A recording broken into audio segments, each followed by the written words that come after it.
Bodyguard web series के episode 5 के शुरुआत में हम देखते हैं कि काउंटर टेररिज्म डिपार्टमेंट में एक ऑफिसर दीपक को एक फाइल देता है, जिसे देखकर दीपक जल्दी से एनी को ले जाकर दिखाता है कि बॉम्ब असल में ताहिर के ब्रीफकेस में नहीं बल्कि स्टेज के नीचे था और ये बॉम्ब एक एयर टाइट कंटेनर में मौजूद था, इसलिए वो पुलिस डॉग की पकड़ में नहीं आया और इसका ट्रिगर भी स्टेज के नीचे ही मौजूद था।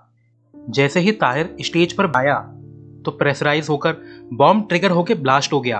अब इसका पता नहीं कि इसका कोई रिमोट कंट्रोल था या नहीं, क्योंकि ताहिर के अलावा भी काफी लोग उस बैक स्टेज से गुजरे होंगे, मगर तब बॉम्ब ट्रिगर नहीं हुआ था।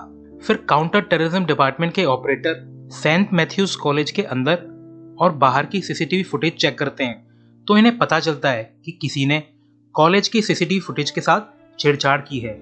तो रेबन डेविड को फोन करके कहती है कि डेविड, हमें पता चला है कि बॉम्ब ताहिर के ब्रीफकेस में नहीं बल्कि स्टेज के नीचे था, मतलब तुम्हारा इसमें कोई भी कसूर नहीं है।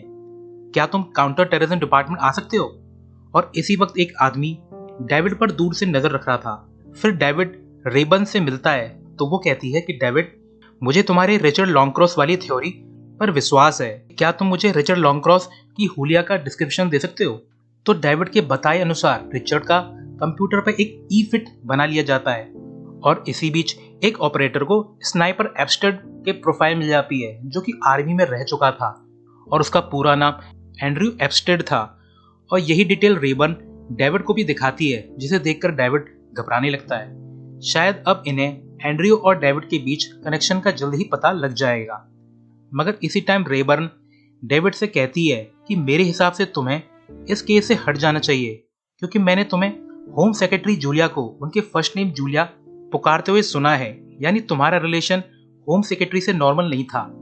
डेविड, तुम बुरा फंस जाओगे। अभी तक तुम्हारा नाम इस मैटर में नहीं आया है, बेटर होगा कि तुम यहाँ से अलग हो जाओ।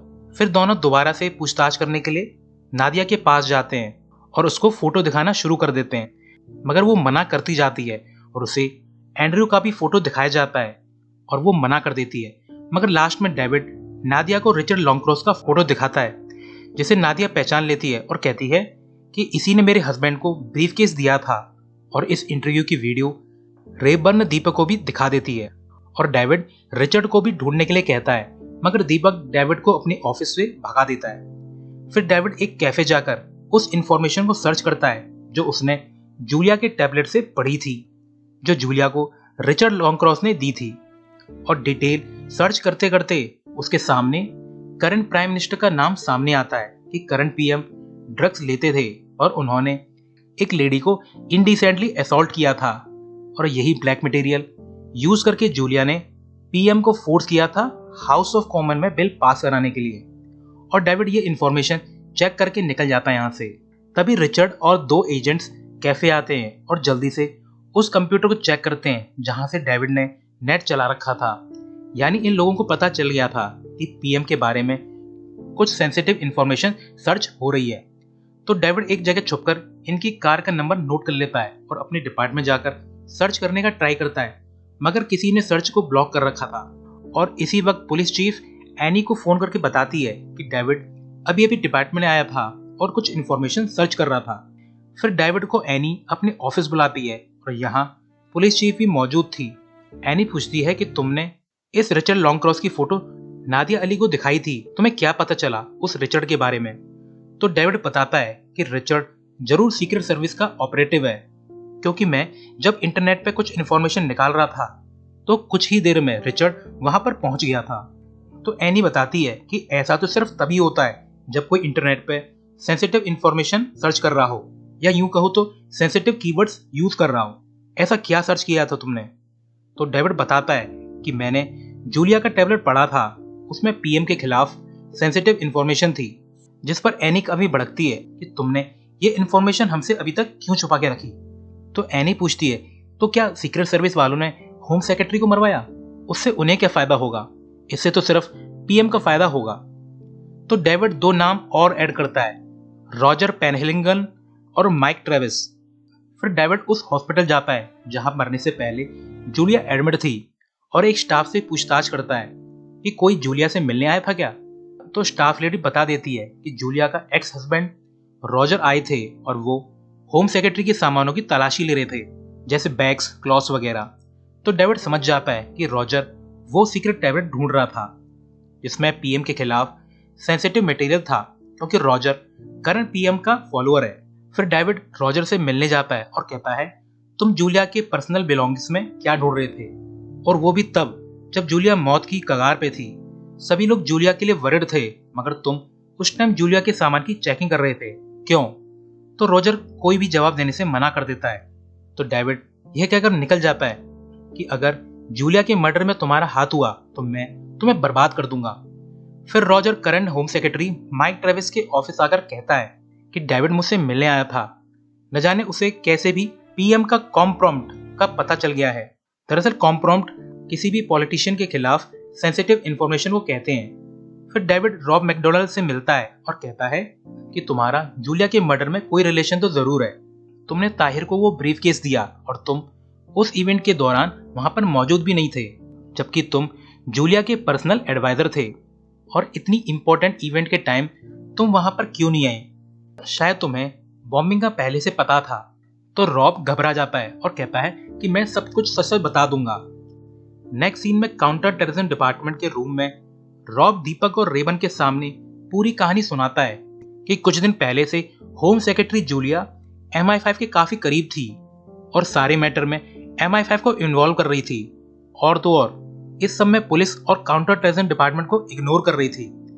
तो current home secretary Mike Travis, जो कि previously minister of state counter terrorism थे, जूलिया के खिलाफ काफी रिसेंटमेंट फील कर रहे थे, क्योंकि जूलिया अपने डिसीजन में उन्हें शामिल नहीं कर रही थी।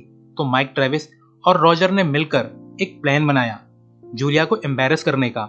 सेंट मैथ्यूज कॉलेज की स्पीच के दौरान पब्लिक के सामने माइक ने मेरे हाथों जूलिया की स्पीच को चेंज करवा दिया, और यही स्पीच वाला बैग मैंने ताहिर को दिया था लास्ट मोमेंट पर, ताकि जूलिया और ताहिर इसे क्रॉस वेरीफाई न कर पाएं। और जब जूलिया स्पीच दे रही थी तो शायद ताहिर को स्पीच बदली होने का पता चल गया था, और वो जूलिया को स्पीच के दौरान स्टेज पर रोकने गया था। और फिर बॉम्ब कैसे फटा हमें नहीं पता। हम लोगों का जूलिया को हार्म करने का कोई भी इरादा नहीं था, हम तो बस जूलिया को पॉलिटिकली एम्बैरस करना चाहते थे। वहीं MI5 हेडक्वार्टर में हमें दिखाया जाता है कि रिचर्ड लॉन्गक्रॉस सीसीटीवी पर डेविड बर्ड की एक्स वाइफ विकी पर नजर रख रहा था, और रिचर्ड की बातों से पता चलता है कि विकी भी रिचर्ड के किसी प्लान में शामिल है। फिर MI5 का हेड स्टीफन रिचर्ड को अपने ऑफिस बुलाकर कहता है कि होम सेक्रेटरी का ऑफिस, पुलिस और काउंटर टेररिज्म वालों को तुम्हारा पता चल चुका है। फिर डेविड को पुलिस चीफ अपने ऑफिस बुलाकर कहती है कि डेविड, कि मुझे एक एक्सट्रीमली सेंसिटिव इंफॉर्मेशन मिली है कि तुम और late home secretary Julia relationship में थे। तुम्हें जूलिया का बॉडीगार्ड बनाया गया था, ना कि इसका बेड गार्ड। डेविड, तुम्हें इसी वक्त सस्पेंड किया जाता है। डेविड काफी भड़कता है कि मैं रियल बॉम्बर और जूलिया के रियल मर्डरर के काफी पास पहुंच गया हूं। तो MI5 वाले और बिग पॉलिटिशियन घबरा रहे हैं और इसलिए मुझे हटाया जा रहा है ना?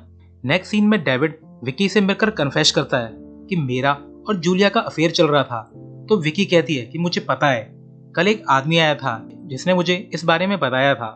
तो डेविड रिचर्ड का फोटो दिखाकर कहता है कि क्या यही आदमी था? तो विकी बोलती है कि हाँ।